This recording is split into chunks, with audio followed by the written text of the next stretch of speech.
Well, unless you've been living under a rock for the past couple of days and even weeks, you will have most likely seen this set, The Lord of the Rings: The Shire. So let's go into everything that I find interesting about it, my likes, my dislikes, and yeah. Well, so let's just dive right into it. So, this is the Shire. There were, of course, leaks before, and though they only showed the exterior mainly, now we get a full nice view of everything, including the exterior, the box, the interior, and everything. Okay, well, let's start at the beginning. You can, if you've seen my review of the exterior video, then you'll know what I have to say about it, which is, yeah, it's pretty good. I have a couple gripes with the exterior, which is mainly this tree right here. Also, the dragon isn't bad. I don't mind it. This tree up here is also kind of bad, though it's definitely better than the first one. And the big green curved pieces. Those are like my only gripes with the outside, I would say. It's actually really good. I really like that set, or this set. It's, yeah. Now let's move on to the next picture, the box. The box here is your standard Icons 18 Plus box, the black box. I'm not too big of a fan of it, but it works for this. There's that nice glow in the background that helps lighten it up a bit. Next, what's next? Oh, look at the back of that tree. Did you see that? That's pretty bland. Oh, there, look at that. That is a pretty bland tree in the back. I do not like that. No branches on the back, just straight open studs. That tree is terrible. Oh man, I have big gripes with that. Okay. And we'll talk about the rest of the back of the set later.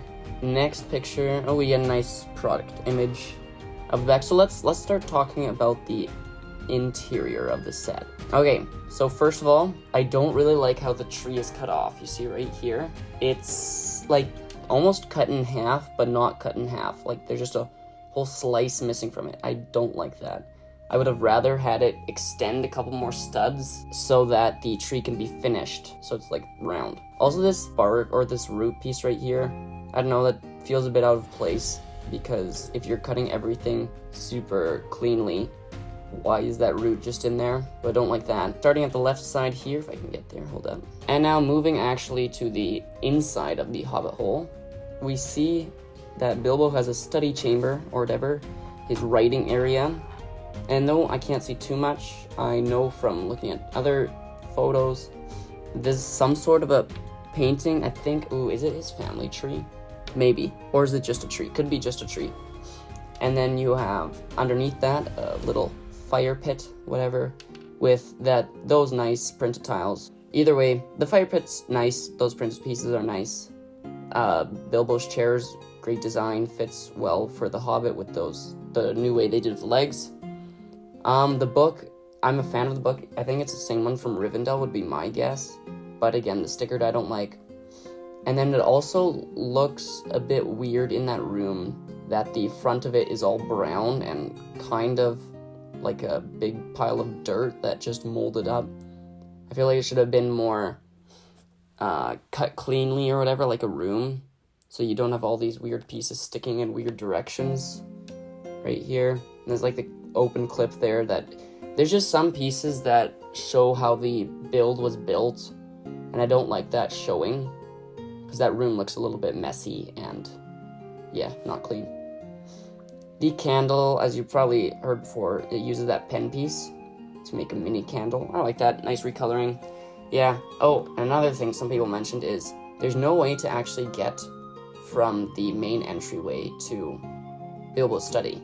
And yeah, that is annoying, because you have like this fire thing, or whatever you call them, I forget what you call them, in the way. Same with that barrel with stuff. And I feel like I agree, where you can't get Hobbit from the door area to the Bilbo study. So that's kind of odd. Don't like that. Now moving on to the middle section. What's here? Maybe we can get better pictures of it later, but from what I can see, the door is pretty nice actually. I think it's tiled though, which, okay, I'm fine with that. Like, I think the old one was just one piece. Yeah, I think it was a printed piece, actually. And then those Indiana Jones whip. I don't really understand why they're there or what they're for. Maybe just design and decoration, but oh well. And there's a chest there. There's the mithril shirt in there, which is a nice Easter egg again, because it was technically, well, he had it in his house for a bit, but it was mainly in the Mickle-Delving Matham house. And I think there's also a sword in there, though Sting is not in there, of course, because Sting comes in that sword weapon pack, and they, of course, wouldn't include all the weapons. And you got another candlestick there, and at least, okay, I just saw this actually. On the right side of the entryway, there's half of a hobbit door. Like, you see how it's curved here? I think that's indicating that it should be a full curve to get in from the entryway to the eating area or the fireplace area there. So that's kind of nice. I wish, of course, it had been the full round door or whatever. But at least they show that it's partly there. And then moving all the way to the right side. What do we have here? So, I can't see too much, but there's a whole bunch of little things, like I think these are a couple letters just stacked here. There's a chair, looks like the Lion Knight Castle chair. Same with the table, little table, another chair, teapot, whatever, the usual things. But I know right here there's the Erebor map, and that's nice. But again, it's stickered, of course, which sucks.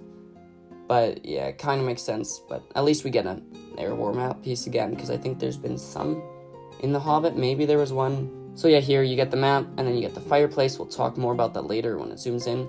And I know on this side, there's two sticker pieces, probably again, of two hobbits in Bilbo's family tree. And I know that one of them is Peter Jackson as a hobbit, and the other one I think is Fran Walsh. Oh no, wait, Philippa Boyens. Yeah, that one. Okay. And I think that's in the movie as well. So that's a nice Easter egg. They, of course, have a lot of those little Easter eggs, which is great. Moving on to the next picture. Okay, the minifigures.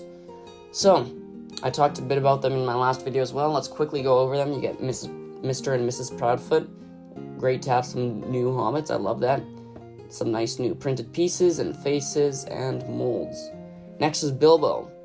And I don't know if I mentioned this in my previous video, but the hair sucks. At least they got it the right color this time. Like, makes sense that in Rivendell it's white.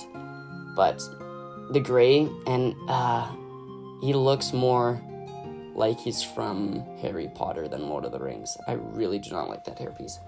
As many people have said, they had recolored this hair as in dark gray and put that on Bilbo, that would have been great. And his torso, I think, is new for printing as well. That's great. The ring, of course, you need the ring. Legs are pretty good too. Okay, Gandalf. Same one as Rivendell, I would assume, except for the face printing again. Now, am I a fan of that face printing? Hold up, let me grab my Gandalf for a second. No, I don't know if I'm too big of a fan of the Gandalf face printing. I actually don't mind the one from Rivendell, because this one has a bit more of, what do you call it? A beard printing actually on the minifigure head. And to me, it looks a little bit more Saruman-like, which is what I think some other people have mentioned. Like these parts right here and here. It looks like a Saruman face print, but instead of white, it's in gray. And I mean, it works. I think I don't know which one I like better right now. There's some flaws to the one from Rivendell, but I would say that I'm not the biggest fan of this one. Oh well. And you also get, so I think the rest is the standard Gandalf from Rivendell, so that's great. Next we have Frodo. Now, I love this Frodo. The new, I think that's a new face print as well. Or at least, it's not one from Rivendell. Nor from Barad-dûr. I love this one though, because in Barad-dûr and Rivendell you got the one where his eyes go a little bit weird with Shelob, but I love that this one has a nice and happy expression, because Frodo a lot of the times is very grim. And that shirt, that torso is amazing. I love it. Looks super hobbity. All these shirts actually look very hobbity, and I love that. Moving on to Pippin. Peregrine Took.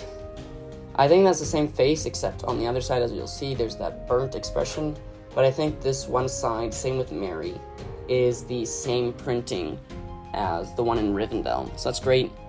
The torso is also great for him. Like I said earlier, I love all these new Hobbit torsos. That is great. And Merry, another nice torso again. And lastly, Sam. Another one, good one again. I think Sam is the same face as in Rivendell and Barad-dûr. Now, I messed up on this. I thought this was Lobelia Sackville-Baggins, but this is apparently Rosie Cotton, and I can see it now. Hairpiece works great. I assume that face is a used piece. That printing on her torso, I don't know if it's been used before or not, but it's great. Works great for a hobbit lass. And yeah, the rest is great too. Moving on to the next picture, just another picture of all the minifigures. Okay, I talked a little bit about this tree and design. It kind of sucks, to be honest. The tree sucks. This sign's is pretty good. I like the mechanism with the barrels. It's pretty cool. Merry and Pippin burnt faces and hair. That's great. I love that. Very nice Easter egg. Okay, here we can see a bit more of the inside. So, these are printed pieces. I think the rug's in front. The door, yeah, is great. On this side, there's not much space, but you can hang a couple things, and it looks like they tried to imitate a bookshelf or some sort of drawers and whatever, so that's nice. Yeah, it's small, but it's doable, I think, for the set. Okay, what's next? Okay, here. This is the all the way right side. Now we can clearly see. So yeah, as I said earlier, that's Peter, and that's Philippa Boyens. That's nice. This ring mechanism, I like it.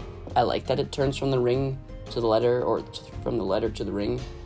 I think some play features are great to have in sets like these. Just little things that you can do. Geez, that's funny.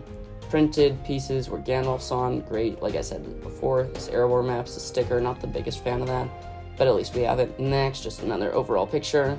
Another one. Back of the box, which is just, yeah, standard box.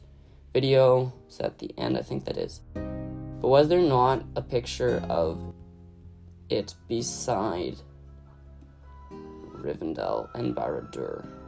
I thought there was. Let me see. No, there's not. At least not here.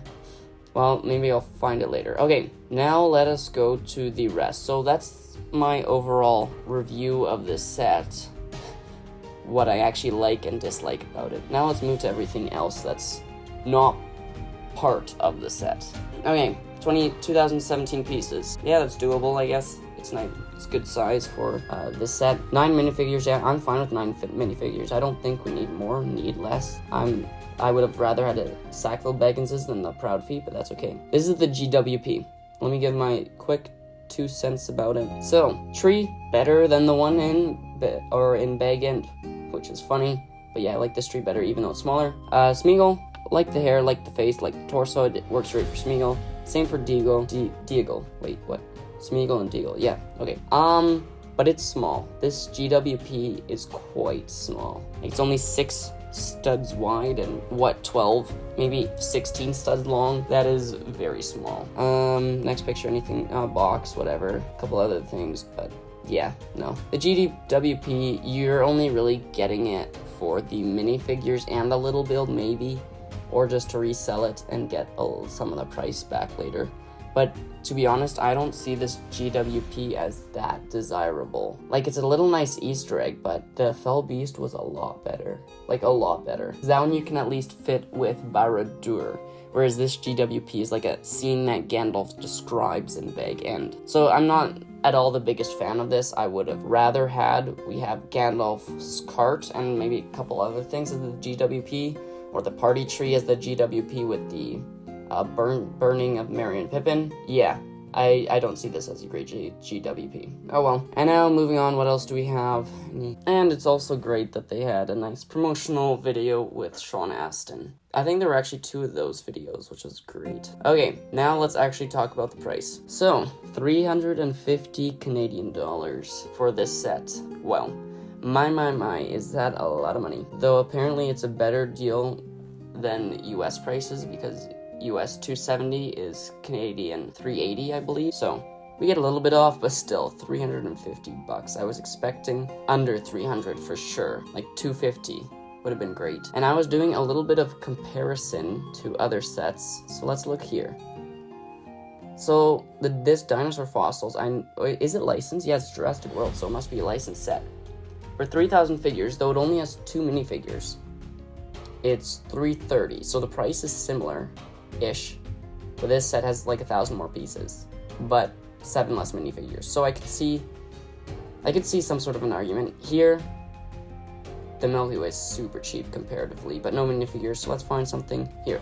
The Endurance, $350. I think you get like 2 minifigures or something, maybe not even, but it's 1,000 more pieces. The Tudor Corner, $50 cheaper, equal number of minifigures, I'd say, and 1,000 more pieces. Yeah. Even this Twilight set, this is what, 1, 2, 3, 4, 5, 6 minifigures. Same amount of pieces, but $280. This is what I was hoping for. Like, this set kind of looks small, actually. But that's what Bag End should have been, kind of. Same pieces amount, kind of. But the price, oof, that's a lot cheaper. What else do we have that's similar? Here, Snow White and the Seven Dwarves. Here we have, what, 1, 2, 3, 4, 5, 6, 7, 8, 9, 10 minifigures. Okay, so more minifigures, more pieces, but it's cheaper, and it's also a licensed set. This is what the Bag End should have been. This size, this amount of pieces, this price, this amount of minifigures. This would have been great. But instead, we have $350. Yeah, they really want to milk us, don't they? Now here we have bigger sets. Oh yeah, I was going to compare it to Rivendell and Barad-dûr, so let's do that quick. So if you would buy 2 Shires for 700 Canadian, you would get 18 figures and 4,000 pieces. Now if you would just buy 1 Rivendell for under that price, under $700, you would get how many minifigures? 21 minifigures, so I think more minifigures, 2,000 more pieces, and it's cheaper. So that kind of boggles me, because I don't care in comparing the Shire builds or the Rivendell build. The thing for me is that 6,000 pieces, 21 minifigures, and for a price tag of 670 Canadian. Whereas 2 Shires is 700 Canadian, 18 minifigures, and 4,000 pieces. Like, that's just insane. That's so expensive. And where's Barad-dûr? So for Barad-dûr, if you would buy 2 Shires again, like I just mentioned, 700, while Barad-dûr was 600 Canadian. So $100 less. You have 1, 2, 3, 4, 5, 6, 10 minifigures in Barad-dûr. So you would get 8 more minifigures if you bought 2 Shires, but you would get 1,000, almost 1,500 less pieces, and $100 cheaper. If you get what I'm saying, that's just insane. Same with the Medieval Town Square. Now I understand that this set's not licensed, but 300 Canadian, so $50 cheaper.